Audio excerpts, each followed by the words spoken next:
Howdy everybody. It's another gorgeous day in Austin, Texas. You can see the downtown area up ahead, and that's where we're going. Thought it'd be a perfect time to talk to everybody about what kind of roads do you typically ride on and why. So I think, a lot of the folks that I speak to will say, one, they don't really commute to work. They don't take main roads, only back roads and things like that. And I think part of the reason why, just from talking to them, is that they feel safer on back roads.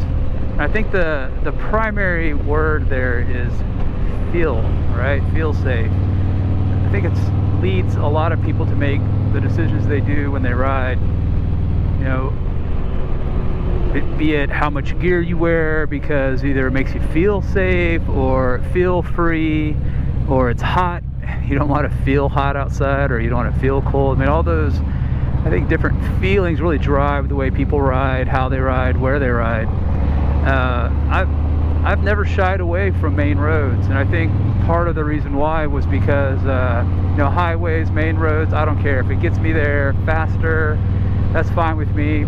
When I first started riding, I got really comfortable with what I was doing. I took a lot of courses, advanced courses. I'm all about trying to absorb as much information as I can, listening to what the instructors said, the safety information that they gave to us, and I've done a lot of research. And I'll tell you, I felt pretty comfortable early on doing some iron butts and things like that. And when you do an iron butt drive or ride, you tend to do some of the quickest roads, I'd say the straightest roads, a lot of highway time. You want to be near gas stations, you want to be able to predict it, you want to be able to keep a decent rate of speed going, even though you obviously don't want to break the speed limit too much. But with that, I did 2 iron butts, a 1,000-mile and a 1,500-mile, mostly highway miles from Louisiana through Texas and back to Louisiana. And I felt very comfortable, very safe on the roads.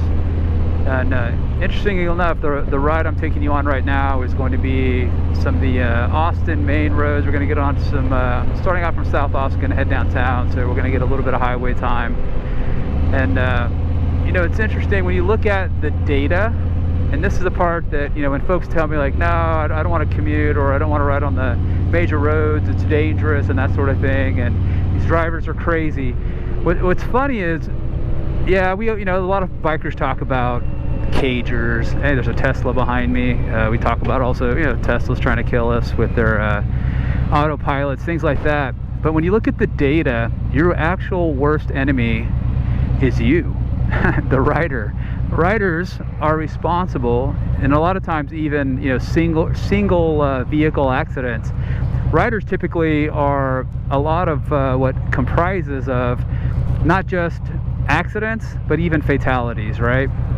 And what surprised me when I was looking through the data, and I'll show you some of it here, is that city roads, urban environments are actually safer. You lean towards a less likely chance that you're going to get into a collision or near collision. When you use these more urban city roads, downtown roads, they don't have some exact reasons why, but what they believe the reason might be is that riders tend to be more attentive. The roads are, like right here, this curve, I'm not going to take this curve too fast. I'm taking a left on an intersection here. And because of that, because of your need to be attentive, because the fact that you are attentive in these areas, even though there are more cars and things like that than you would find on those open roads or open suburban areas, because of the fact that you may be more on your game, paying attention to what's going on, also the road conditions are better too, right? So like on these roads here, they're well maintained for the most part, depending on where you live, but you're not going to have a lot of sand and gravel around a blind turn that you would have on those open open road areas off of secondary roads and things like that a lot of folks feel more comfortable riding on, right? So better quality, less gravel, dirt and sand on these sort of roads. You're paying more attention, right? So those things are pretty important. So again, those are collisions and near collisions. I think they call them, CNCs. You tend to have fewer of those on those roads. And one of the things that they talked about was the majority of the time that a rider gets into an accident, it's also from leaving a lane of traffic into another lane of traffic. So high speed turn, you misjudge it, maybe you get into a little bit of sand wash, you slide off the road. I've seen folks, they're off on these beautiful country roads and they're staring at something that's gorgeous, because that's why you do it, right? You want to go see good scenery. You're staring at something gorgeous off into the right or off into the left. Well, I see it happen all the time, especially in group rides. What do you think happens?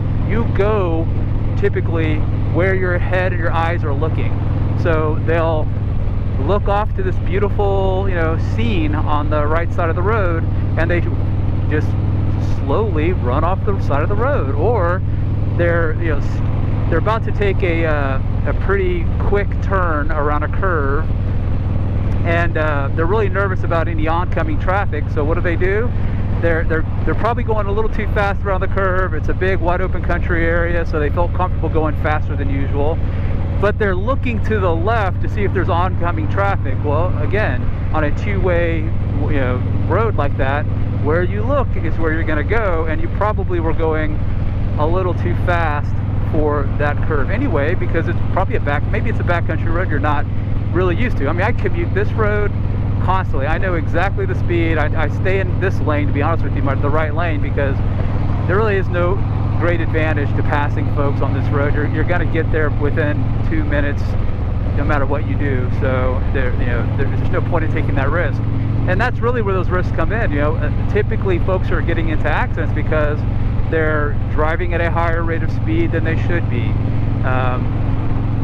We talk about the risk from other drivers around us being impaired or distracted, but typically if you are attentive and you have the right skills, there's a lot of things you can do to avoid getting into situations. Like for right now, I'm pretty far behind this car in front of me, and we are only going about 55, so not too fast on this road. But again, those collisions or near collisions are typically happening from folks when they're, again, not that attentive. And there's a lot of ways that you can stay attentive. We're talking about collisions and near collisions, but if you look at fatalities, the interesting thing is it's already pretty difficult to ride safely. Motorcycles are inherently dangerous, so anything you can do to give yourself an advantage is always key. But there's a lot of things that folks do that put themselves at a disadvantage, right? So one of those things is driving while impaired. I'm not going to preach to you about drinking and driving. You pretty much know not to do that. But large part of the accident statistics on motorcycles, especially the fatalities, are typically the riders had a high blood alcohol content, right? So pretty difficult to manage all of the attention that you have to keep on these roads when you're impaired. I mean, that's just that's obviously should be pretty obvious to most people.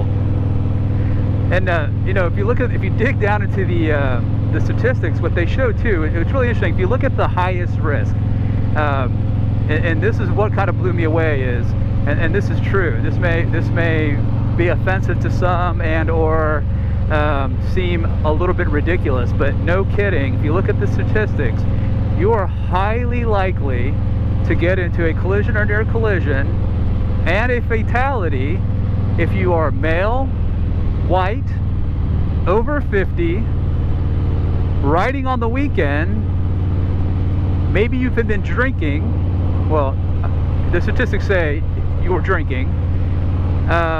You haven't had a lot of driver training courses, probably none since you got your license.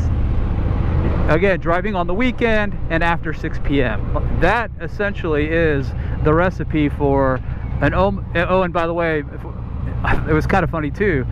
The month of August is a high accident month for whatever reason. I don't know if folks are trying to get their riding in before the winter. back to school traffic, who knows what. But if you take all of those things, white, over 50, male, drinking a little bit on the weekend, coming home from the bar at 6 p.m. in August, you practically have a death wish. I thought that was fairly interesting. Now, there's also a lot of other statistics that show that, hell, I mean, there's been an increase in riders over the age of 40 since the 80s. I mean, it's drastic. So a lot more older folks getting on bikes. And as you go up in age, also your numbers go up for collisions and or fatalities.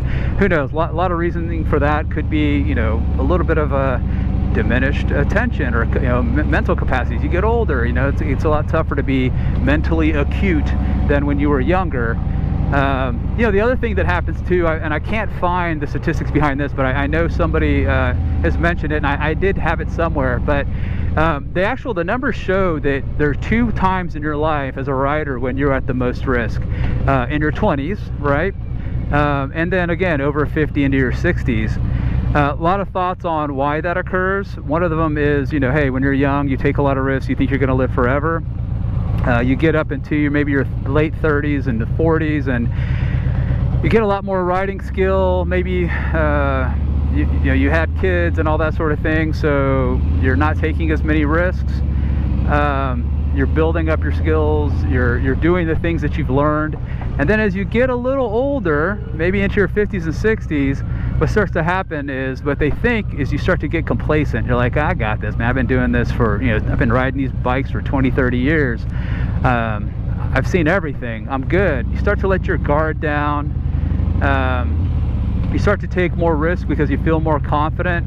Maybe your skills are not as good. Your health, your fitness starts to decline a little bit. Your ability to manage the bike in different situations harder. It's harder to hold these big, heavy bikes up as you get older, man. You really staying fit, staying shape, so you can, you know, keep them up at a weird angle. I mean, let's face it, a lot of these accidents, and again, these aren't all fatalities, these aren't all serious incidents. Some of them are just, probably, you know, they come from the national insurance agencies that gather data, and you know, you see a lot of folks just stop these big bikes on a you know, uneven road, and then, you know, tip it over, scratch it up. Maybe they make an insurance claim that still gets chalked up. But you know, if you're skipping leg day at the gym and you're on an uneven surface, you're trying to hold a 900-pound bike up, you're going to be wishing you got a couple more squats in. So staying physically fit, obviously important, but just like I mentioned, when you get up there in your years, it gets a lot more difficult. Your body is doesn't participate, doesn't cooperate with you as much as you want to make it participate. I know I've definitely felt that. I have to work twice as hard in the gym in my 40s than I did in my 20s to get, you know, maybe a fraction of the results that I used to get. So so I get it, but all things to consider, right? And let's face it, there's 2 times when you're going to get into an accident, right?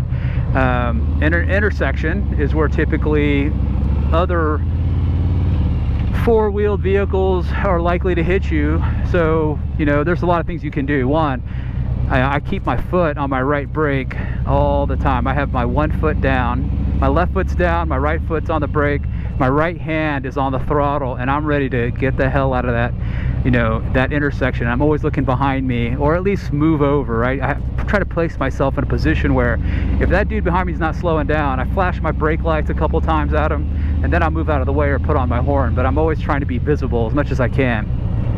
I'll tell you, I mean, if you listen to Ryan F9, he's got a pretty good, I think, story to tell about how we are simply invisible to other riders and why. And a lot of it is just, you know, the way our eyes work, the way our brains work.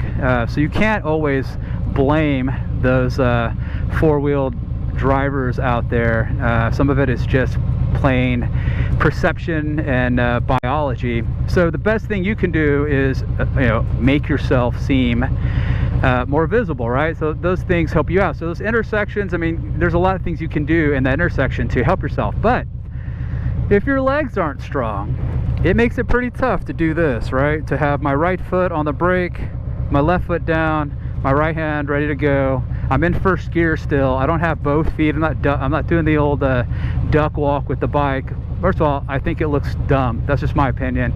I think, to be honest with you, it looks cooler to have one leg down.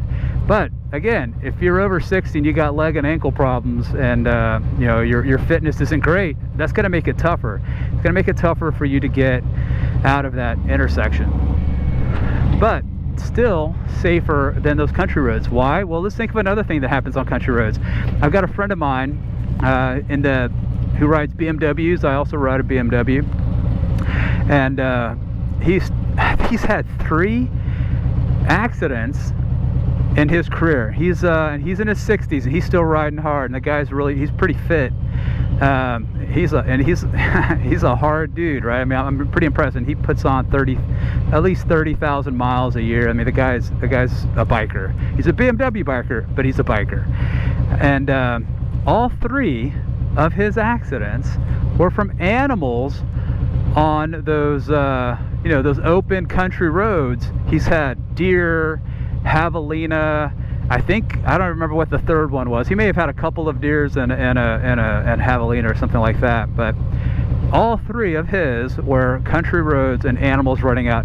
You know what? Not a whole lot of deer and javelinas chilling out on major interstates and city roads. So yeah, just wanted to dispel that myth of, you know, commuting to work, or, you know, taking your bikes onto major highways and all these sort of things, or it's super dangerous and, you know, that sort of thing. But the data actually shows that the opposite is true. You are less likely to get into a major accident, a collision, near collision, fatality on those roads, assuming, hey, you're fit, you're not drinking and driving, you know, you're not speeding, you're not doing something stupid, and you know how to handle your bike because you at least have the right training and experience to maneuver it in those situations. So all those being the same, you should be good to go. All right, the other thing, safety feelings, right? We talked about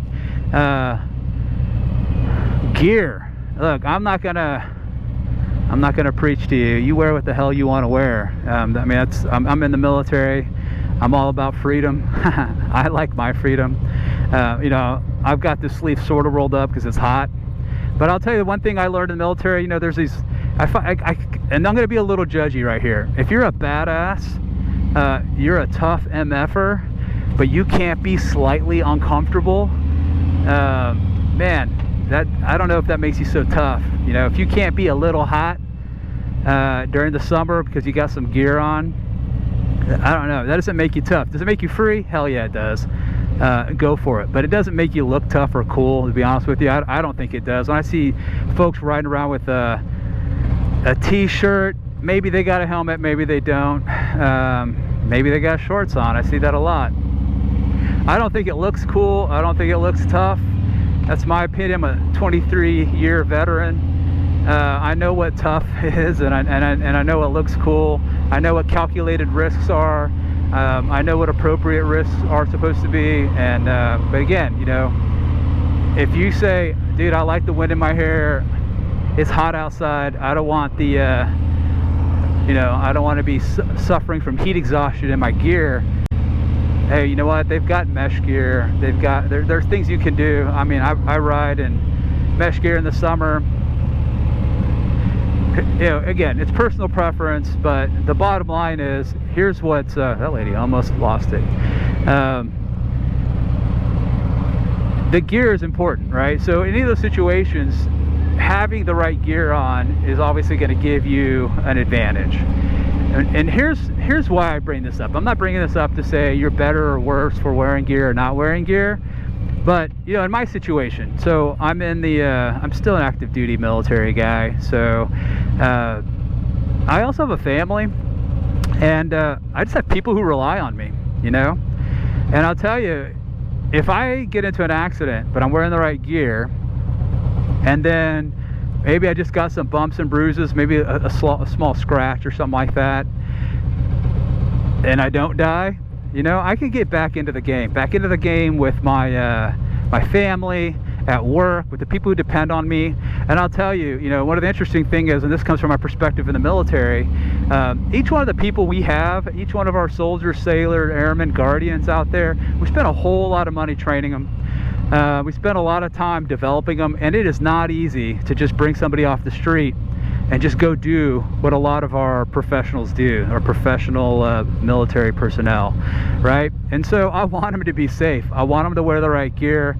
I want them to make good decisions. One, because it shows me that they've got good judgment and decision making to begin with, that they understand how to do risk analysis. And let's face it, when you're in the military, especially if you're in the operational military, you're a manager of violence, right? It takes a high level of judgment decision making to be in that line of work. So if you're showing me you don't have good judgment and decision making, if you can't analyze risk effectively in a way to get things done, that's a problem. So if I find out you're out there riding without gear and getting yourself hurt, that kind of sends a signal to me.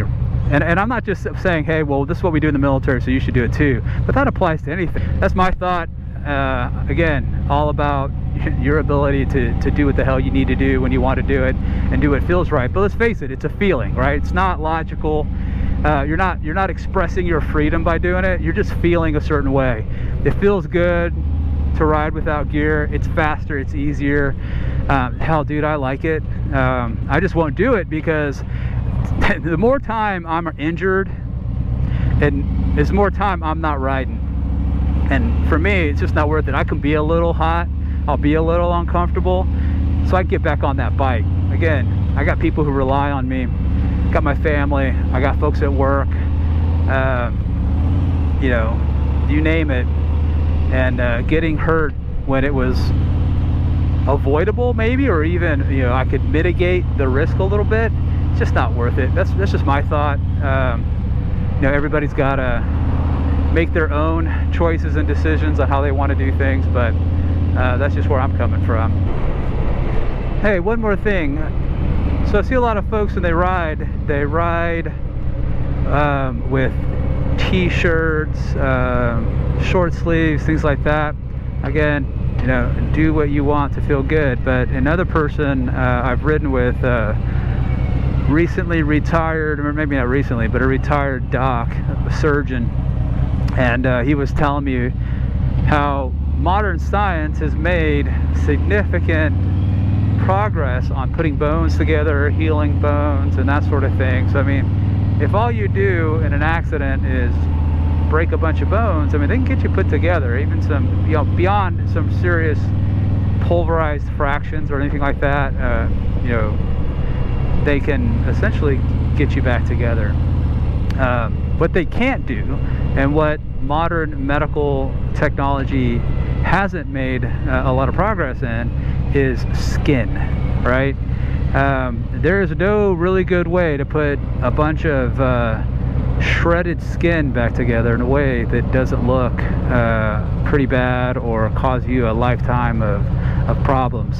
So again, after that doc told me that, I thought, you know what, I like my skin, man. I got some pretty alright skin, or what if you have a pretty awesome expensive tattoo on that, on those arms, some $10,000 sleeves, and you rub half of it off on the street. Not a good use of your investment. So anyway, just another side portion of why it's good. Perhaps if you want to enjoy your freedom and not put on a long sleeve or something like that to protect your amazing skin, that's up to you. But look at this. Remember I told you it's not a lot of dirt on these city roads? Just kidding. I found one spot where I was wrong. But anyway, there's construction going on.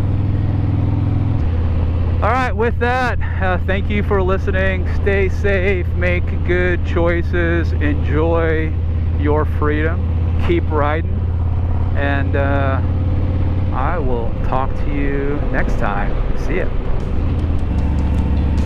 Neighbors, don't hate me.